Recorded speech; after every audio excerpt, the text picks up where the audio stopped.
নমস্কার। খবরদার কথা নয় কাজী নজরুল ইসলামের ১২৬তম জন্মোৎসব উপলক্ষে অন্যান্য বছরের মতো এবারও আমরা তাকে স্মরণ করব এবং এই অনুষ্ঠানটি গানে গানেই হবে। আজকে এই গানে সহযোগিতা করার জন্য আমরা যাকে আমন্ত্রণ জানিয়েছি তিনি হচ্ছেন এ রাজ্যের প্রখ্যাত সঙ্গীতশিল্পী পদ্মমৌলেশ্বর আদিত্য। আমার পাশেই দাঁড়ানো। পদ্মমৌলেশ্বর আপনাদের এখানে এর আগেও এসেছেন, কথা বলেছেন অন্যান্য বিষয়ে। প্রথমেই আমরা শ্রদ্ধার্ঘ্য নিবেদনের একটা ছোট্ট অনুষ্ঠান রাখছি।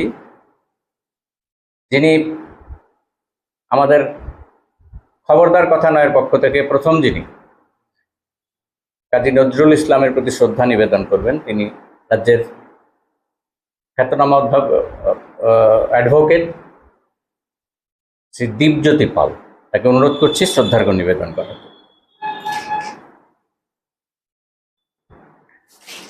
এরপরে পদ্মমৌলেশ্বর আদিত্য।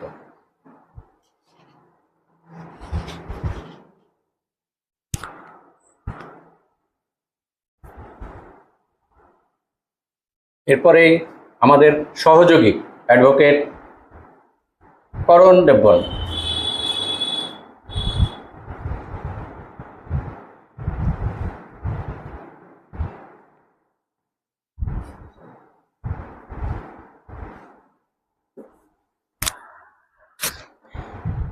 এরপরেই আমরা মূল অনুষ্ঠানে চলে যাচ্ছি। মূল অনুষ্ঠানে যিনি আজকে প্রধান, যাকে সামনে রেখেই আজকের এই অনুষ্ঠান হবে, প্রত্যেকের পরিচিত, আগেও বলেছি, রাজ্যের প্রখ্যাত সঙ্গীতশিল্পী পদ্মমৌলেশ্বর আদিত্য।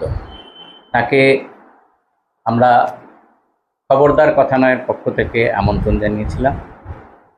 অন্যান্যবারের মতো তিনি এবারও সাড়া দিয়েছেন, অন্যান্য অনুষ্ঠানের ক্ষেত্রে আমাদের সহযোগিতা করেন। সেজন্য খবরদার কথা নয়ের পক্ষ থেকে তার প্রতি কৃতজ্ঞতা জানাই।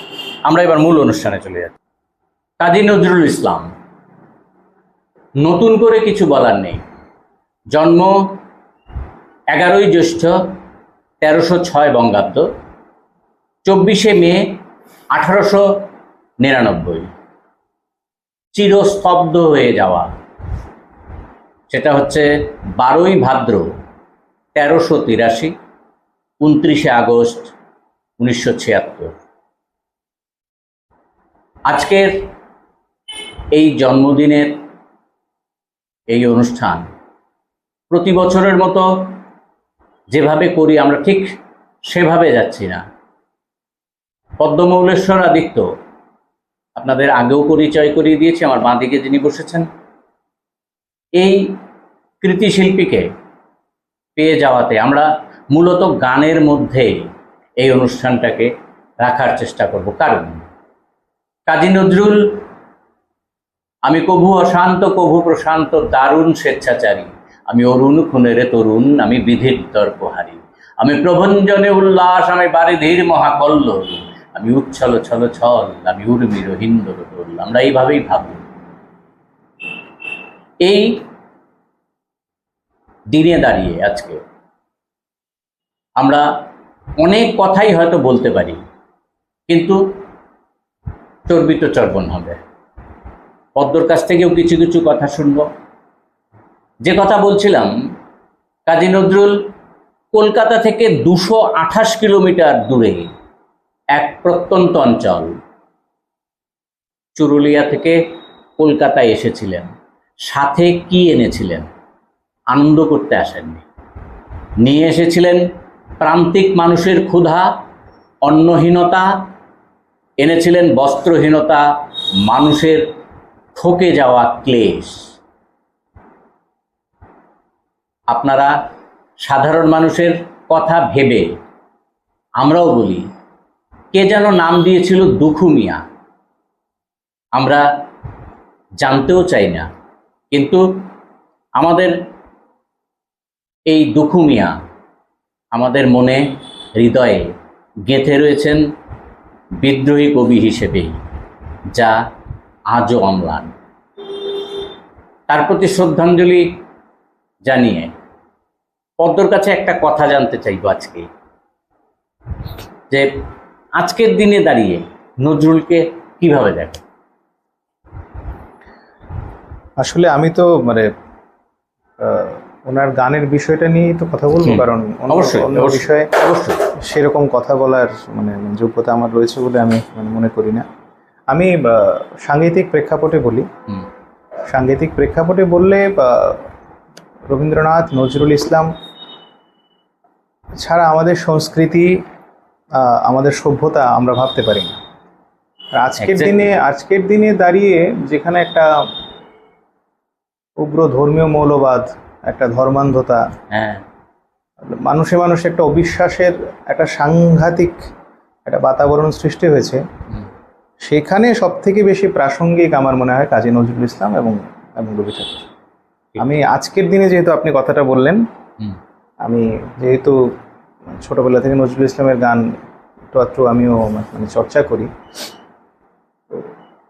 ভীষণ ফ্যাসিনেটিং আমার জন্যে ওনার সেই মানে অ্যাসপেক্টটা। কারণ যে মানুষটা লিখতে পারছেন মানে চল মদিনায় চল, আবার সেই মানুষটা লিখতে পারছেন শ্যামা নামের লাগলো আগুন আমার দেহ একদম মানে ধূপকাঠিতে। তো কি বলবো, আমি সেই অ্যাসপেক্টটা নিয়ে বলি। কোট অন কোট যে আমরা ধর্মনিরপেক্ষতা বলি, নজরুলকে দেখেই মনে হয় শিখতে ইচ্ছে করে। একদম ঠিক না? একদম ঠিক।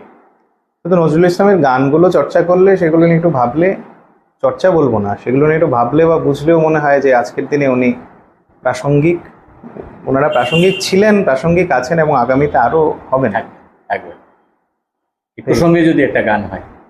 আচ্ছা, আমি কাজী সাহেবের অনেক গান আছে, তো আমার খুব পছন্দের একটা গান দিয়ে আমি শুরু করি। ওনার রাগাশ্রী গানগুলো আমাকে সবসময় একটু বেশি টানে। ঠিক, ওনার একটা গান দিয়ে আমি শুরু করছি।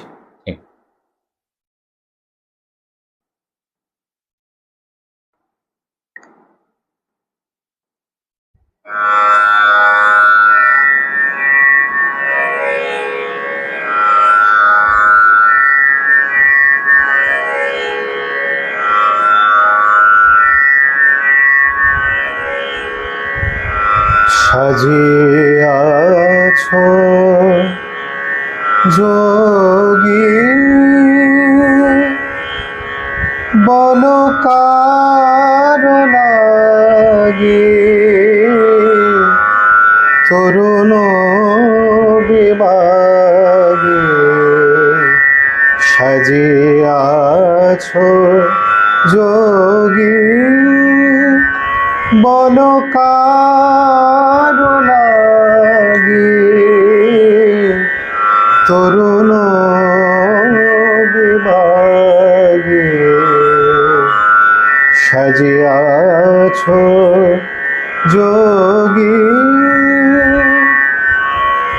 হেরো তব পায়ে কাঁদিছে লোটায়,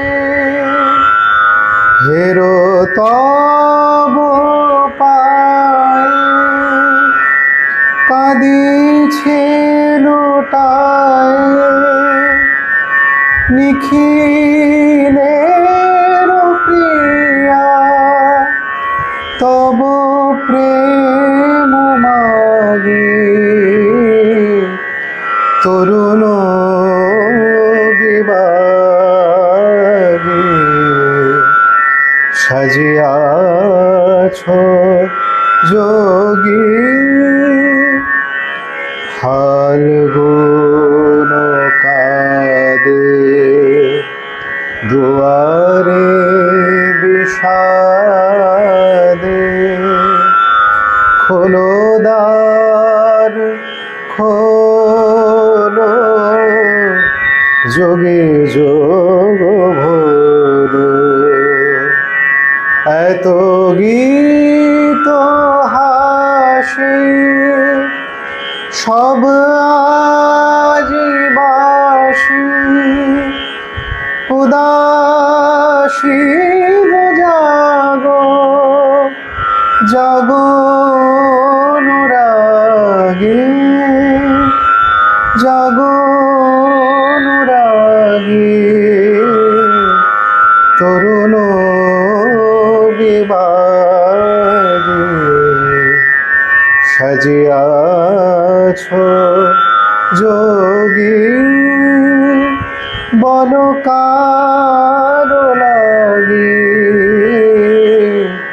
তরুণ বিবাগে সাজিয়াছ যোগী।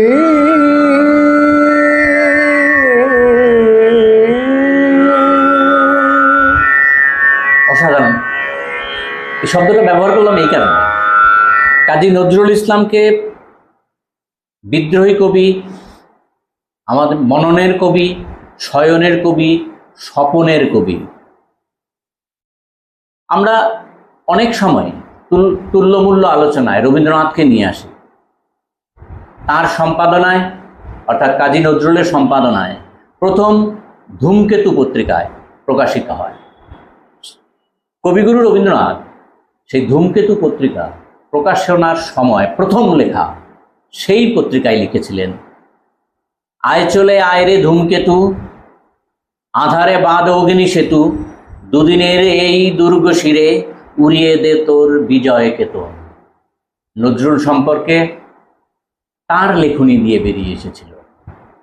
রবীন্দ্রনাথ এবং নজরুল কে কার আগে আমি জানি না, আমরা জানি না, আমরা সেই তুল্যমূল্য আলোচনা তো যেতে চাই না।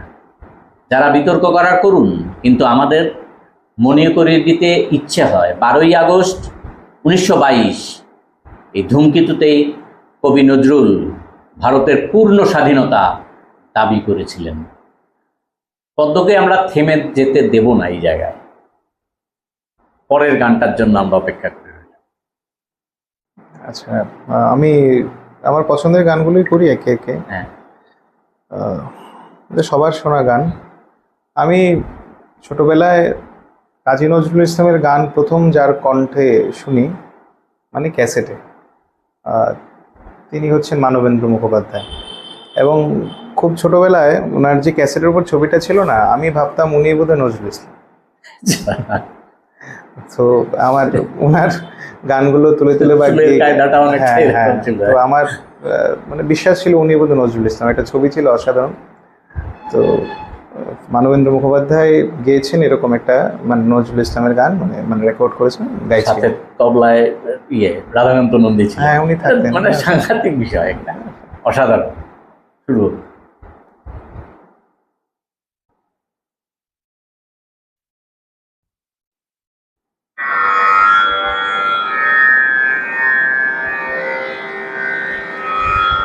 ভরিয়া পরাণ শুনিতেছি গান, আসিবে আজি বন্ধু মোর। ভরিয়া পরাণ শুনিতেছি গান, আসিবে আজি বন্ধু মোর। স্বপ্ন মাখিয়া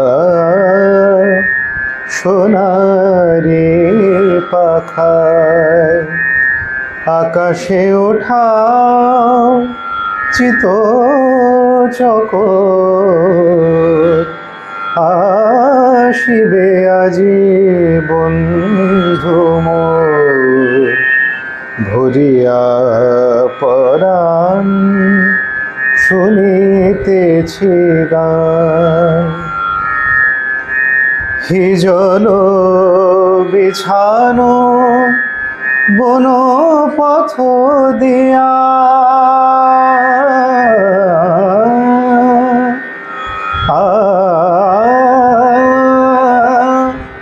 হিজল বিছানো বন পথ দিয়া, রাঙায় চরণ আসিবে গো প্রিয়া। নদীর পারে বন কিনারে নদীর পারে, বন কিনারে ইঙ্গিত হানে শ্যাম কিশোর, আসিবে আজি বন্ধু মোর, ভরিয়া পরাণ শুনিতেছি গান, আসিবে আজি বন্ধু মোর। চন্দ্র চূড় মেঘের গায়ে, মরালো মিথুন উড়িয়া যায়। চন্দ্র চূড় মেঘের গায়ে, মরালো মিথুন উড়িয়া যায়। নিশাধরে চোখে আলো ছায়ায়, নিশাধরে চোখে আলো ছায়ায়, বহিছে পবনে গন্ধ চোর, বহিছে পবনে গন্ধ চোর, আসিবে আজি বন্ধু মোর, ভরিয়া পরাণ শুনিতেছি গান, আসিবে আজি বন্ধু মোর, স্বপ্ন বাসিয়া সোনারে পাখায়, আকাশে ওঠাও চিত চকোর,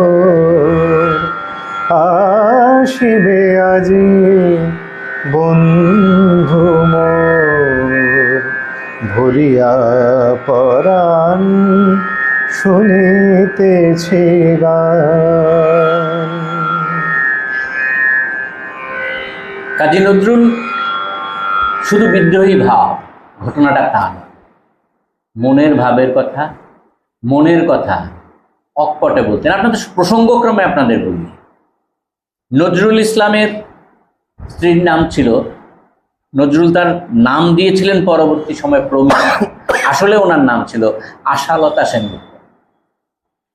আপনারা জানলে অবাক হবেন, কাজী নজরুলের শ্বশুর মশাই, তার নাম বসন্ত কুমার সেনগুপ্ত, তিনি ত্রিপুরার মহারাজার মানিকগঞ্জ মহকুমার অন্তর্গত তেনজা গ্রামের নায়েব ছিলেন। অর্থাৎ নজরুলের সঙ্গে ত্রিপুরার একটা যোগাযোগ ছিল।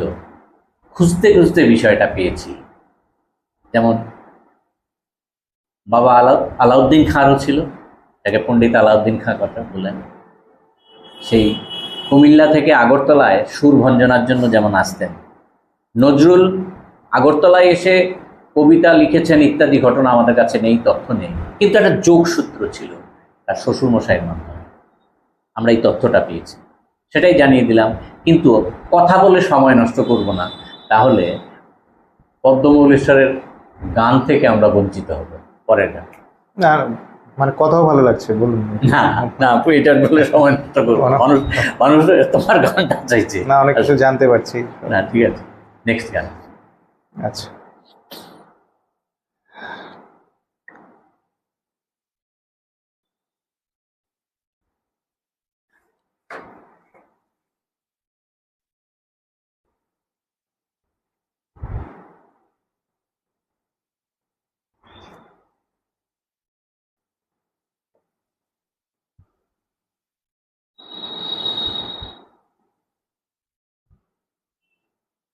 এটাও খুব, মানে ওনার তো সব গানই বহুশ্রুত, প্রায় সব গানই খুব বিখ্যাত হয়েছে। এগুলো খুব খুব পপুলার, সবাই খুব শোনেন এবং বহুবার রেকর্ডেড হয়েছে। এরকম আরেকটা গান গাইছি।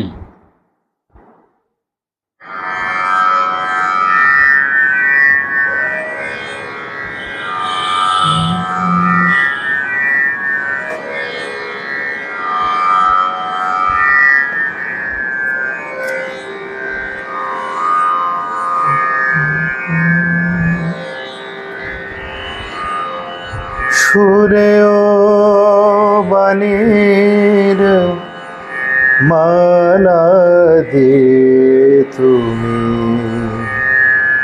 আমারে ছুঁইয়াছিলে।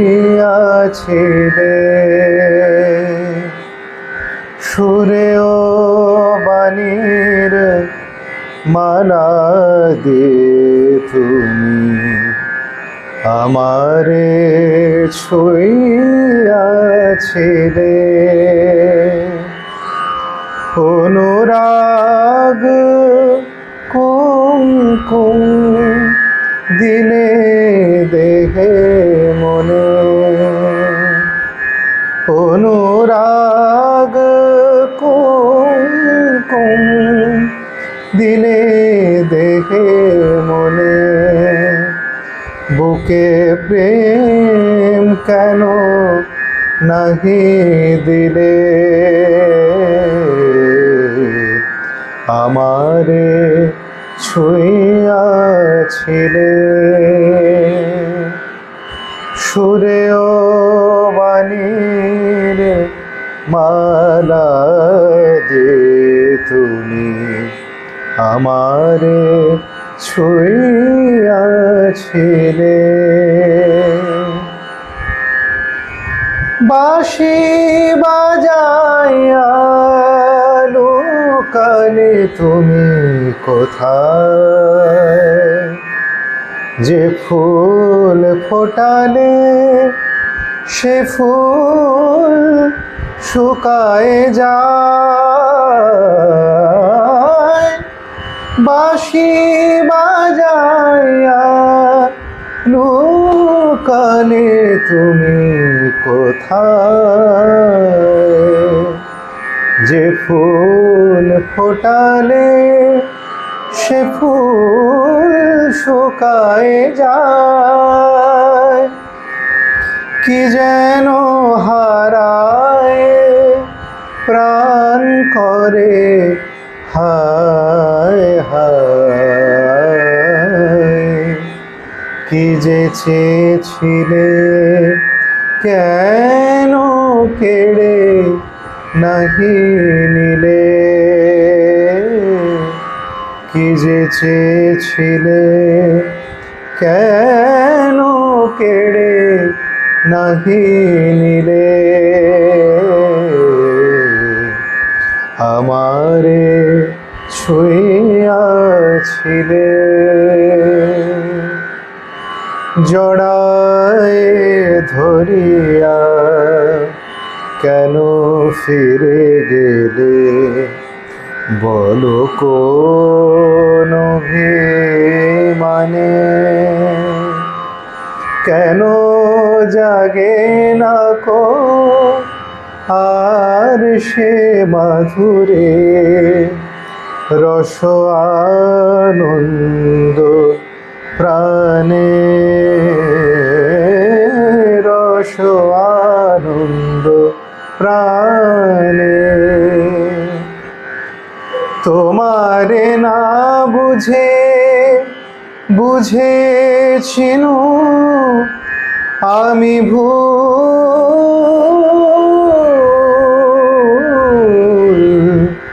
তোমারে না বুঝে বুঝেছিনু আমি ভুল। এসেছিলে তুমি ফোটাতে প্রেম মুকুল, কেন আঘাত হানিয়া প্রিয়তম, কেন আঘাত হানিয়া প্রিয়তম সে ভুল নাহি ভাঙাইলে, আমারে ছুঁইয়াছিলে। সুরে ও বাণীর মালা দিয়ে তুমি আমারে ছুঁইয়াছিলে।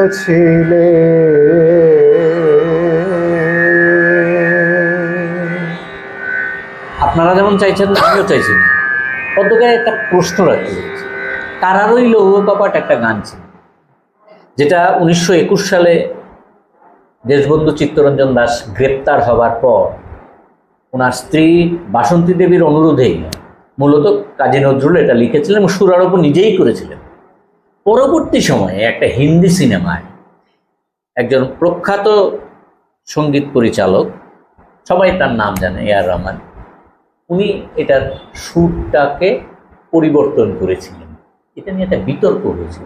একজন সঙ্গীত শিল্পী হিসেবে নজরুলের এরকম সুর পরিবর্তন হয়তো কেউ ছোট্ট অল্প স্বল্প কেউ কেউ করেন এখনো, যেহেতু ওনার এটা রবীন্দ্রসঙ্গীতের মতো এরকম বাঁধা ধরা শক্ত সমর্থ কিছু ব্যাপার ছিল না, যার ফলশ্রুতিতে অনেকে রবীন্দ্রসঙ্গীত ঠিক মতো গাইতেও পারছে না। এটা নিয়ে খুব বিতর্ক হয়েছে। এটা নিয়ে তোমার কি মত থাকে?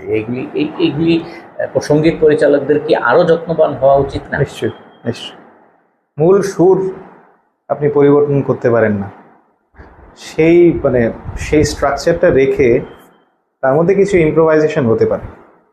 যেমন আমিও যেমন রবি ঠাকুরের যেমন একদম বাঁধা ধরা নোটেশন চলে, আপনি একটা কনসরও চেঞ্জ করলে সেটা কেউ অ্যাকসেপ্ট করবে না, আপনাকে ধরবে। নজরুল ইসলাম তো নিজেই কোনো একটা জায়গায় লিখেছিলেন যে ওনার গান নিয়ে যেরকমভাবে সবাই পরিবর্তন করে করে গাইতো,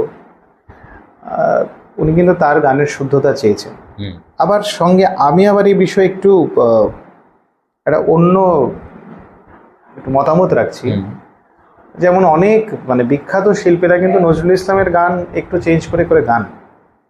যেমন আমিও যে গানগুলো গাইছিলাম, যাদের শুনে বা যাদের ইন্সপায়ার্ড হয়ে যাদের থেকে শিখে আমি এই গানগুলো করেছি, যাদের রেকর্ডিং শুনে, সেখানে কিন্তু একটু একটু স্বরলিপির পরিবর্তন করা আর্টিস্টরা করেন, সেটা সেই লিবার্টিটা নেন। রবীন্দ্রসঙ্গীতে নেই না, সেটা করা যায় না। এখন নজরুল একাডেমি এই বিষয়ে ভীষণ পার্টিকুলার। যেমন এটা করতে গিয়ে কি হয়েছে, যতটুকু জানি একখানে কেস করা হয়েছে। এবং আমরা যেমন দূরদর্শনে গাইতে গেলে নজরুল ইসলামের গান কিন্তু করি না, গাইতে পারি না, কারণ মনে হয় যে কোথাও যদি একখানা ভুল হয়ে যায় তার জন্য প্রচার ভারতী উত্তর দিতে হবে। তো সেটা করে কোথাও কি হয়েছে জানেন তো, একদম সব কিছু অ্যাজ ইট ইজ গাইতে গেলে, কোনো ইম্প্রোভাইজেশনে না করতে গেলে কিন্তু সেখানে আরেকটা সমস্যা হয়। কারণ আপনি যখন কিছু চেঞ্জ করে তার যদি সৌন্দর্য বর্ধন একটুও হয়, শ্রুতিমধুরতা একটা ব্যাপার, শ্রুতিমধুরতা ব্যাপার আছে। বিভিন্ন শিল্পীর কাছে গানের ট্রিটমেন্ট আলাদা হয়। যেমন মানবেন্দ্র মুখোপাধ্যায়, তার অসাধারণ তার যেই ভোকাল ক্যাপাসিটি, সেটাতে এতভাবে গানগুলোকে নেড়ে আলাপ বিস্তার করে। আর এখানে যেহেতু খুব ইম্পর্টেন্ট প্রসঙ্গ এসছে, রাগাশ্রয়ী গানগুলোতে যেহেতু রাগ সঙ্গীতে সেই ক্রিয়েটিভিটির স্কোপটা থাকে। আপনি একটা ঠুমরি ভেঙে একখানা গান রচনা করেছেন, তাহলে ঠুমরির তার নিজের একটা চাল থাকে। এখন যে আমি গানটা গাইলাম সেটা পিলু রাগ, পিলু বেসিক্যালি একটা ঠুমরির রাগ। তো সেখানে গাইতে গেলে যারা একটু শাস্ত্রীয় সঙ্গীতের চর্চা করেন তাদের অবলীলায় কিছু চেঞ্জ কিন্তু চলে আসে, যেটা হয়তো কাজী সাহেব যেরকমভাবে নোটেশন করেছেন বা যেটা মূল সুর ছিল তার থেকে কিছু কিছু ক্ষেত্রে একটু আলাদা হয়। তো এটা নিয়ে দুটো মতবাদ থাকতে পারে। কেউ হচ্ছেন একদম প্রাচীনপন্থী বা খুব ট্রেডিশনাল, যে না যা আছে তাই হতে হবে, সেটাকে চেঞ্জ করা যাবে না, যেটা বাংলাদেশে খুব আছে এই ধরনের শিল্পীরা। কিন্তু কলকাতায় বা ভারতবর্ষে কিন্তু এটা একটা চেঞ্জ বা লিবার্টি নেওয়া হয়, যেমন মিউজিক অ্যারেঞ্জমেন্টে নেওয়া হয়।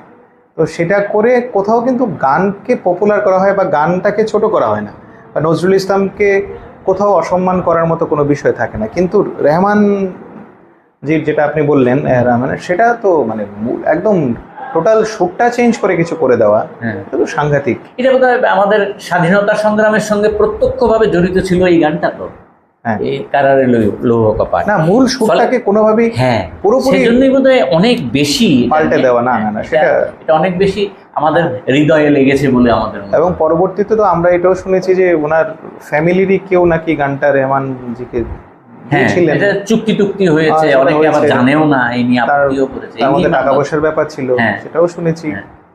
তাহলে এ আর রহমান কি কাজী নজরুল ইসলামের গান সম্বন্ধে এতটা তো শিক্ষিত হওয়ার কথা নন, নজরুল ইসলামের গানের চর্চা ওনার থাকার কথা নয়, উনি তামিল মানুষ। তো নিশ্চয়ই যারা ওনাকে এখান থেকে কলকাতা থেকে বা বাঙালিরা যারা ওনাকে হেল্প করেছিল গানটা করতে, দোষটা ওদের মূলত। অবশ্যই এটা অস্বীকার করার উপায় নেই। আর সিনেমার একটা প্রয়োজনে সেটা করেছেন, চেঞ্জ করেছেন। ওনার মাথায়, আমাদের কাছে প্রশ্নটা ওখানেই ছিল, ওনার মাথায় কি এই যে দেশের স্বাধীনতা সংগ্রাম, প্রায় এই গানটার যে মানে মূল যে গানের যে মানে এটা ইংরেজ সরকার কিন্তু এই গানটাকে প্রায় 25 বছর ধরে কিন্তু তার অনেক কিছু, তার কাগজপত্র, হ্যাঁ, এটা বাজেয়াপ্ত করে নিয়েছিল সবটা। পরবর্তী সময় এটা করা হয়েছে না, মূল সুর এরকম ভাবে মানে পরিবর্তন করা আমি একদমই তার মানে পক্ষে নই। এবং আমার মনে হয় সব শিল্পীরাই তো প্রতিবাদ করেছেন, তার সব বিশালভাবেই প্রতিবাদ হয়েছে। আমার একটা নজরুলের গান এই প্রশ্ন। আচ্ছা, পদ্মভূষণ তার নিজের পরবর্তী গানটা করছেন। এর প্রসঙ্গক্রমে একটা কথা বলে রাখি, যে কথাটা আমরা তুললাম, আমরা কিন্তু মূল জায়গাটায় আসার চেষ্টা করেছি যে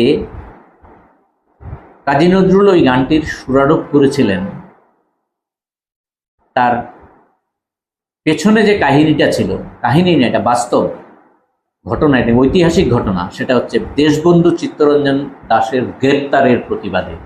আসলে ভারতের স্বাধীনতা সংগ্রামের সঙ্গে কোনো কিছু যুক্ত থাকলে তাকে নিয়ে কেউ যদি রসিকতা করে, বিদ্রুপ করে, তাহলে আমাদের হাতে লাগে। পদ্মের পরবর্তী গান।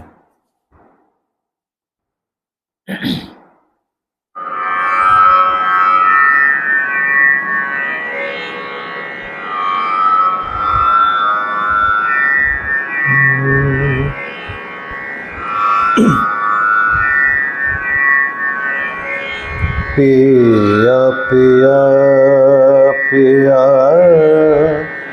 पपिया पुकारे, पिया पिया पिया पपिया पुकारे, সে যেন বিরোহিণী বধুর মনের কথা, সে যেন বিরোহিণী বধুর মনের কথা, কাঁদিয়া বেড়ায় বাদল আধারে, পিয়া পিয়া পিয়া পাপিয়া পুকারে, প্রথম বিরহ অল্প বয়সী,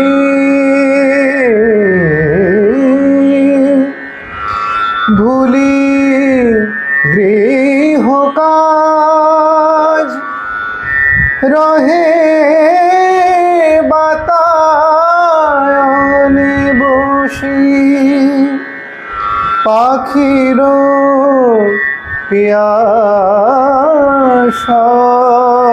পিয়াসার বুকে তার তোলে ঝড়, অঞ্চলে আখি জল মুছে বারে বারে,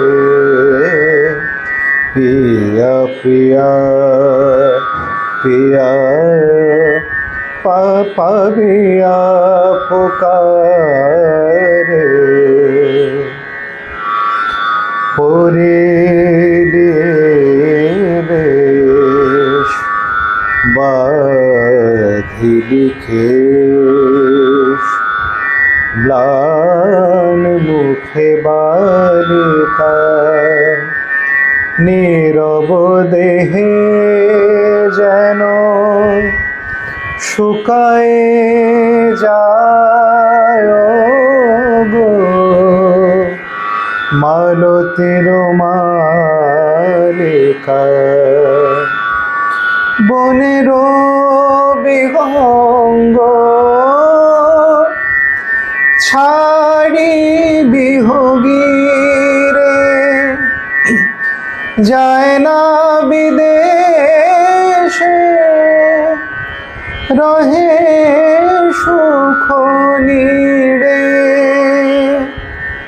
বলো বলো ওগো প্রেমের বিধাতা,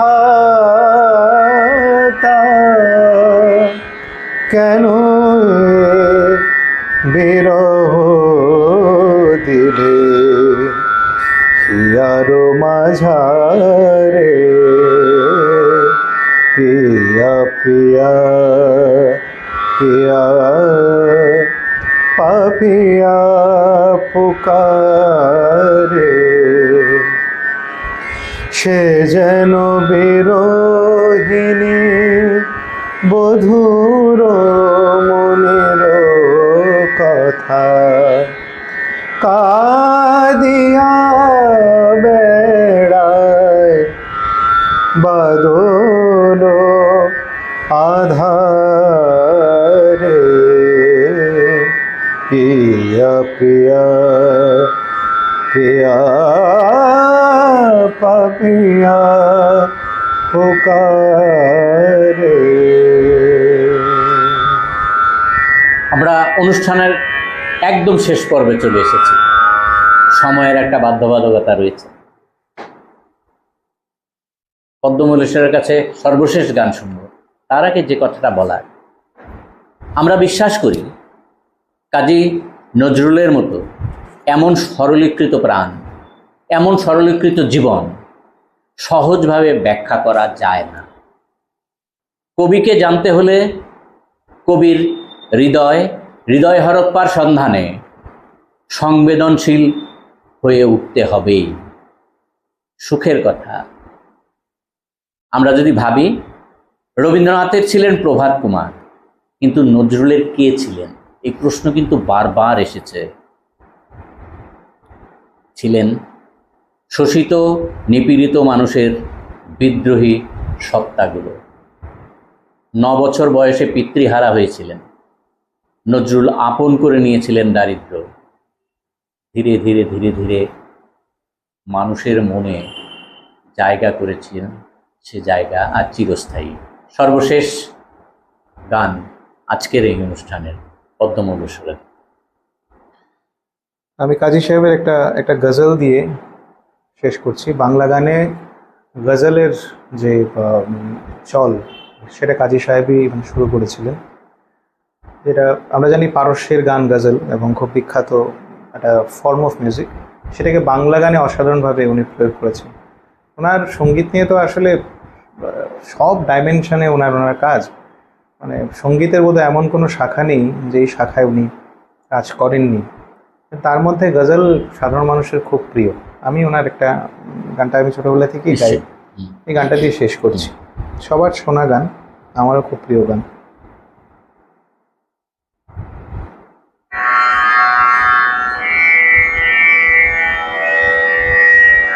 দাঁড়ালে দুয়ারে মোর, দাঁড়ালে দুয়ারে মোর, কে তুমি ভিখারিণী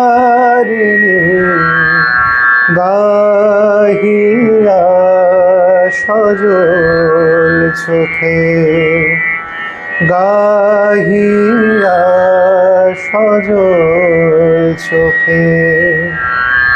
বেলা শেষের রাগিনী দাঁড়ালে দুয়ারে মোর, মিনতি ভরা আখি,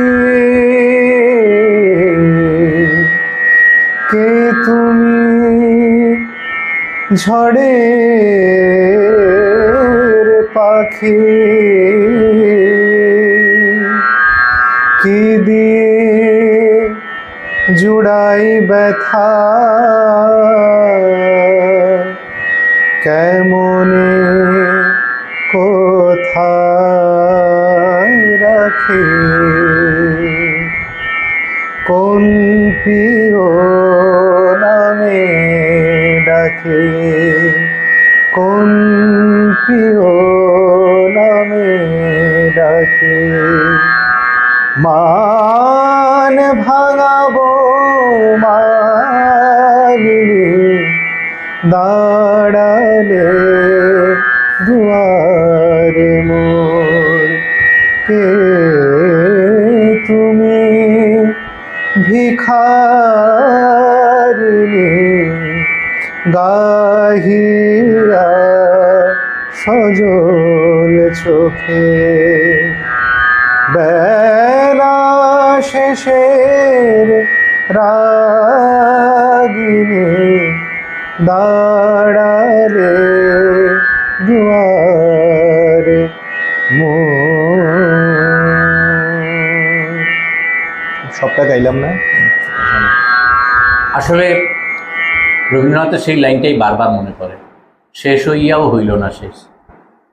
সময়ের বাধ্যবাধকতা, পদ্মের গানের যেন শেষ করতে দিতে নেই। আমরা আপনাদের কথা দিয়ে রাখলাম, পদ্মমল্লেশ্বর আদিত্যের সঙ্গে আবার আমরা বসবো আপনাদের জন্য। আজকে কাজী নজরুল ইসলামের এই জন্ম সপ্তাহকালে তার প্রতি আবার শ্রদ্ধা নিবেদন করে এবং খবরদার কথানয়ের পক্ষ থেকে সঙ্গীত শিল্পী পদ্মমল্লেশ্বর আদিত্যের প্রতি কৃতজ্ঞতা জানিয়ে অনুষ্ঠান শেষ করছি। সবাই ভালো থাকবেন, সুস্থ থাকবেন, সকলকে নমস্কার।